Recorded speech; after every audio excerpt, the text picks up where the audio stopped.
नमस्कार, मैं रजनीश पचौरी आपका एस जी एस सरोवर के यूट्यूब चैनल पर स्वागत करता हूं।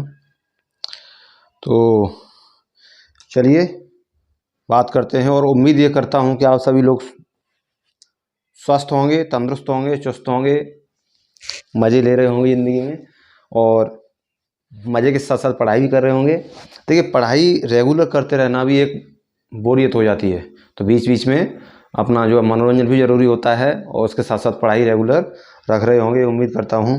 तो आज हम जो बात करने जा रहे हैं वो संविधान का एक मेन टॉपिक है, जिससे आप पहले बात कर चुके हैं हल्की सी, संविधान की प्रस्तावना के विषय में। संविधान की प्रस्तावना उद्देश्य का जिसे प्रीएम्बल कहते हैं। प्रस्तावना देखिए क्या है।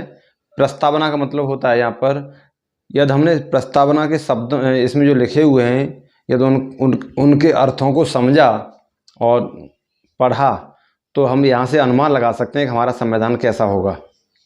प्रस्तावना के शब्दों से ही हमारे संविधान का अवलोकन हो जाता है, यानी संविधान हम समझ सकते हैं कि हमारा संविधान कैसा है। तो आज हम प्रीएम्बल जो है हमारी उद्देश्य का प्रस्तावना, उसके विषय में बात करेंगे। और ये आपको बताया गया था संविधान में इस प्रस्तावना को जब जोड़ा गया तो आपने देखा प्रस्तावना नेहरू का उद्देश्य प्रस्ताव जो आया था उसी का आधार पर इस प्रस्तावना को जो स्वीकार किया गया, बनाया गया, तैयार किया गया और जोड़ा गया। देखते हैं इसमें इसका महत्व क्या है। इससे परीक्षा में काफ़ी क्वेश्चन पूछे जाते हैं और क्या क्या प्रश्न पूछे जाते हैं वो मैं आपको बताऊंगा। एक एक शब्द का अलग अलग महत्व है, इसके विषय में हम बात करेंगे। सबसे पहले आप देखेंगे ऊपर लिखा हुआ है हम भारत के लोग। क्या लिखा हुआ है? हम भारत के लोग।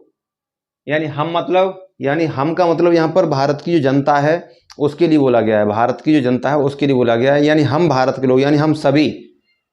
यानी इस पर एकाधिकार नहीं बताया गया कि मैंने निजी तरीके से बनाया है या कुछ भी है या मेरे निजी के लिए है। यानी हम सब भारत के जितने भी रहने वाले जो नागरिक हैं वो सब, तो सब के लिए हम भारत के लोग भारत को एक संपूर्ण प्रभुत्व संपन्न का मतलब सौवर्ण। I have told about this, ये मैं आपको बता चुका हूँ। When I taught the first class, जब मैंने आपको पहली क्लास कराई थी उसमें बताया था संप्रभुता, सॉवरेनिटी। तो प्रभुत्व संपन्न का मतलब होता है, यहाँ पर इस शब्द का अर्थ समझेंगे। मैं जो शब्द अंडरलाइन करूँगा उसका विशेष महत्व है, यहाँ पर हम इसके बारे में बात करेंगे। इसका मतलब होता है कि स्वयं में अपनी निर्णय लेने की क्षमता।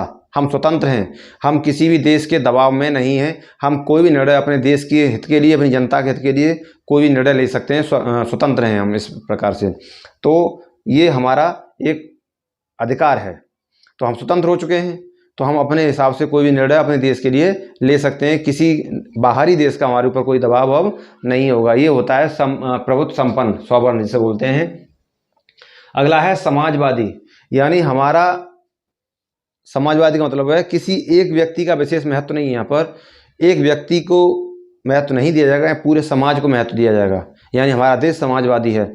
संविधान में शब्द जोड़ा गया है, तो समाजवादी यानी पूरे समाज का यहाँ पर महत्व है, किसी एक व्यक्ति का कोई महत्व नहीं है। अगला है पंथ निरपेक्ष। इसके बारे में हम बात कर चुके हैं। पंथ निरपेक्ष मतलब सेक्युलरिज्म जिसे बोलते हैं, सेक्युलर। तो यहाँ पर हमारा जो देश है, हमारा जो राज्य है, इसका कोई अपना धर्म नहीं है। अपना कोई धर्म नहीं, और अपना धर्म नहीं इसका मतलब ये नहीं है कि धर्म किसी भी धर्म का विरोध करता है। विरोध भी नहीं करता है, विरोध नहीं करता है, लेकिन अपना कोई धर्म इसका नहीं है। सभी धर्म इसके लिए समान हैं और इसलिए हम कह सकते हैं हमारा देश किस पे चलता है? सर्व धर्म समभाव। इस आधार पर, इस सिद्धांत पर चलता है, सर्व धर्म समभाव, यानी सभी धर्म समान हैं। इस आधार पर हमारा देश चलता है, इस सिद्धांत पर चलता है। तो ये सर्व धर्म समभाव का मतलब होता है सभी धर्म हमारे लिए समान हैं। तो पंथ निरपेक्ष का मतलब हमारा कोई अपना निजी धर्म या विशेष कोई धर्म नहीं है। सभी धर्म हमारे लिए समान है। कोई भी धर्म हो, राज्य का अपना कोई धर्म नहीं होता, किसी भी धर्म का वो विरोधी नहीं है। लोकतंत्रात्मक गणराज्य। लोकतंत्रात्मक का मतलब होता है यहाँ पर हमारे एक प्रतिनिधि का चुनाव होता है। जनता अपने प्रतिनिधि का चुनाव करके सदन में भेजती है, फिर वो व्यक्ति शासन करता है। यानी यहाँ पर गणतंत्र का मतलब यही है, वंशानुगत नहीं है जैसे ब्रिटेन में है। राजा राजा इस प्रकार से चले आ रहे हैं, वंश के अपने एक उसी के आधार पर चले आ रहे हैं। लेकिन यहाँ ऐसा नहीं, हमारे यहाँ राष्ट्र प्रमुख जो होता है उसका भी चुनाव होता है, और प्रधानमंत्री और मुख्यमंत्री और ये जो भी व्यक्ति होते हैं इनका सबका आप मेंबर के रूप में इनका चुनाव करते हैं, फिर जाके ये एक सदन के नेता के आधार पर ये फिर मुखिया बनते हैं। तो इस प्रकार से शासन चलता है हमारे देश का। कोई एक आप कह सकते हैं राजतंत्र नहीं है। बनाने के लिए तथा उसके समस्त नागरिकों को, यानी भारत के जितने भी सभी नागरिक हैं उनको सामाजिक, आर्थिक और राजनीतिक न्याय, आप देखेंगे सामाजिक, आर्थिक और राजनीतिक न्याय, यानी सामाजिक न्याय यानी समाज में किसी के साथ रंग, जाति, जन्म स्थान, वंश इसके आधार पर किसी का कोई भेदभाव नहीं होगा। ये न्याय हमें संविधान देता है। किसी के साथ कोई भेदभाव नहीं होगा। यदि भेदभाव होता तो आप उसके खिलाफ कार्रवाई करवा सकते हैं, आप न्यायालय जा सकते हैं, है ना। अगला है आर्थिक। आर्थिक का मतलब कोई व्यक्ति यदि गरीब है तो उसका भेदभाव होगा, ऐसा भी नहीं है। कोई व्यक्ति ज़्यादा अमीर है उसे विशेष महत्व दिया जाएगा, ऐसा भी नहीं है। तो सभी हमारे लिए समान है संविधान के अनुसार। और राजनीतिक न्याय का मतलब होता है, राजनीतिक का मतलब आप कोई व्यक्ति किसी भी क्षेत्र में जाकर चुनाव लड़ सकता है, यानी उसे राजनीतिक अधिकार मिले हुए हैं। आप कोई व्यक्ति यदि किसी पार्टी से नहीं है, वो स्वयं निर्दलीय, आपने सुना होगा निर्दलीय लोग इलेक्शन लड़ते हैं, तो राजनीतिक अधिकार भी हमें मिले हुए हैं। इस पर भी हमें कोई बंदिश नहीं है, ये भी हमें अधिकार है ना। आगे हम बात करेंगे विचार। अपने विचार हम किसी मुद्दे पर हम अपने विचार सोच सकते हैं। हम कोई विचार अपने दिमाग में ला सकते हैं, किसी बात के बारे में सोच सकते हैं। और अभिव्यक्ति का मतलब है जो भी विचार हमारे दिमाग में आ रहे हैं उन्हें हम बोल भी सकते हैं।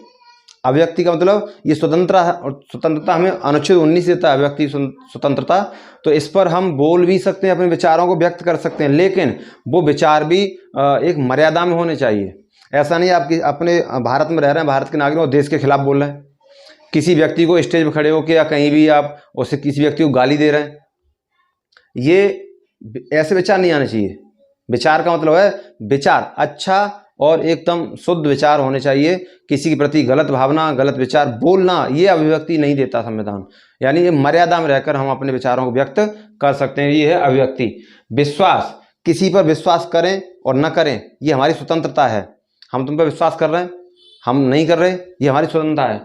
धर्म और उपासना की स्वतंत्रता। धर्म यानी देखिए कोई अनुच्छेद 25 से 28 में आप पढ़ेंगे आगे चल के, कहाँ से 25 से और 28 में आप पढ़ेंगे धर्म की स्वतंत्रता हमें दी जाती है। धर्म के प्रचार प्रसार की स्वतंत्रता और धर्म पूजा उपासना की स्वतंत्रता, है ना। हम किस धर्म को अपना रहे हैं ये हमारा अपना निजी अधिकार है। ये अधिकार हमें देता है संविधान अनुच्छेद 25 से 28 तक। हम किस धर्म को अपनाना चाहते हैं, इस हमारे ऊपर किसी की कोई बंदिश नहीं है, लेकिन वो भी अपनी इच्छा अनुसार हम धर्म अपना रहे हैं। इलीगल नहीं होना चाहिए, जिहाद नहीं होना चाहिए। बाकी हम अपनी इच्छा से कोई भी धर्म स्वीकार कर सकते हैं, तो ये और छोड़ भी सकते हैं। तो धर्म की स्वतंत्रता। प्रतिष्ठा और अवसर की समानता। प्रतिष्ठा मतलब सम्मान, और अवसर यानी हर क्षेत्र में हम अवसर के भागीदार हैं, यानी हमें अवसर मिलना चाहिए और मिलता है संविधान के अनुसार। किसी भी क्षेत्र, देखिए नौकरी के लिए आप किसी भी नौकरी में आप अप्लाई कर सकते हैं, अवसर मिलेगा, है ना। तो ये किसी भी क्षेत्र में हमें अवसर मिलने की स्वतंत्रता है। प्राप्त करने समता, अवसर की समता का मतलब समानता। प्राप्त करने के लिए तथा उन सब में व्यक्ति की गरिमा, सम्मान और राष्ट्र की एकता और अखंडता। राष्ट्र की एकता और अखंडता, राष्ट्र की यानी एक बनाने के लिए, अखंड का मतलब भारत को तोड़ने की कोशिश न करें, अखंडता सुनिश्चित करने वाली, बंधुता बढ़ाने के लिए, बंधुता मतलब भाईचारे की भावना, यानी भाईचारे की भावना बढ़ाने के लिए दृढ़ संकल्प होकर, दृढ़ संकल्प, ये हमने संकल्प लिया है, संकल्प लेकर हम अपनी इस संविधान सभा में आज तारीख 26 नवंबर 1949 को, कब 26 नवंबर 1949 को एतद द्वारा इस संविधान को अंगीकृत अडॉप्ट, स्वीकार, अधिनियमित, यानी इसमें जो हमने अधिनियम डाले हैं, जो कानून बनाए हैं, हम उसमें खुद स्वयं बंधे हुए, हमने अपने आप को इसके कानूनों में बांधा हुआ है और आत्मार्पित और अपने आप को संविधान को अर्पित करते हैं। ये हमारा प्रेम्बल है और आप इसे नोट करेंगे इन शब्दों को। और इसी में हम बात करेंगे क्या, आप देखें एक चीज, आह्लाद कृष्ण स्वामी जो अय्यर थे, आह्लाद आह्लाद कृष्णा स्वामी अय्यर, आप इसे नोट कर लें।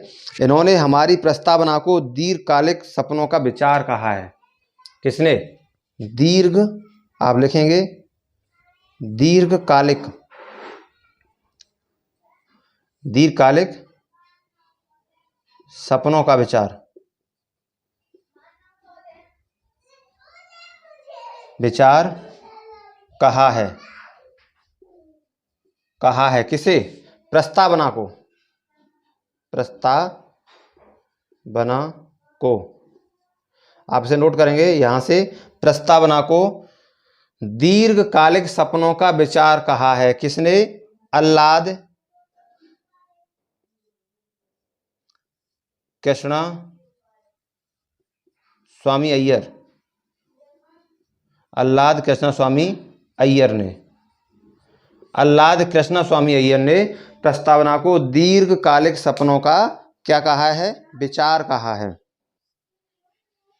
और आप एक चीज देखेंगे यहां पर, ये जो चीज है आपने देखा समाजवादी, पंथ निरपेक्ष और एक शब्द है अखंडता, ये तीन शब्द, इससे क्वेश्चन कई बार पूछा गया, आप इसे जरूर नोट करें। कौन सा?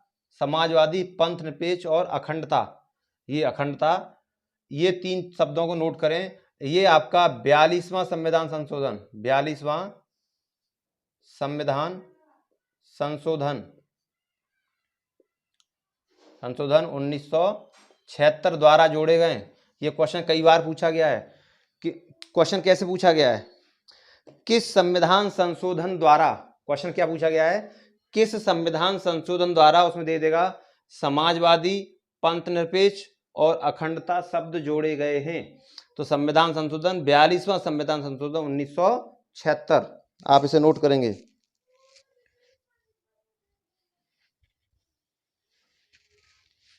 ठीक, या क्वेश्चन क्या पूछेगा?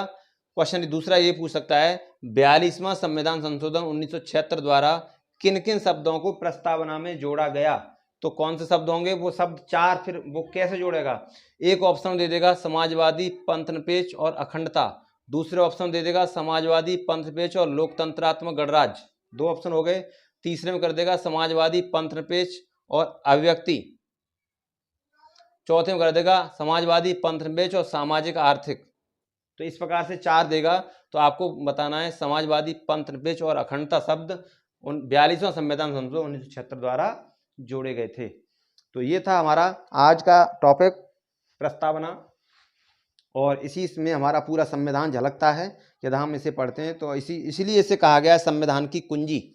इसलिए इसे क्या कहा गया? प्रस्तावना को संविधान की कुंजी। तो इससे क्वेश्चन आते हैं, काफ़ी क्वेश्चन इससे पूछे जाते हैं परीक्षाओं में। तो हम आज इस टॉपिक को लेकर आए प्रस्तावना को। तो आप इसे नोट कर लिया, आपने नोट कर लिया होगा। और ये चीज़ जरूर नोट करें, इनसे क्वेश्चन पूछे जाते हैं। ये शब्द ये जोड़े गए थे 1976 में। तो इस प्रकार से आपको एक एक शब्द का अर्थ पता होना चाहिए। मैंने एक बार और रिवाइज कर देता हूँ। हम भारत के लोग हैं, सब भारत के सभी नागरिक, क्योंकि संविधान भारत की जनता द्वारा, यानी जनता द्वारा ही निर्मित किया गया है, बनाया गया है। को संपूर्ण प्रभुत्व संपन्न, यानी हम अपने निर्णय लेने में स्वतंत्र हैं। हमारे पर किसी बाहरी देश विदेशी का दबाव नहीं है।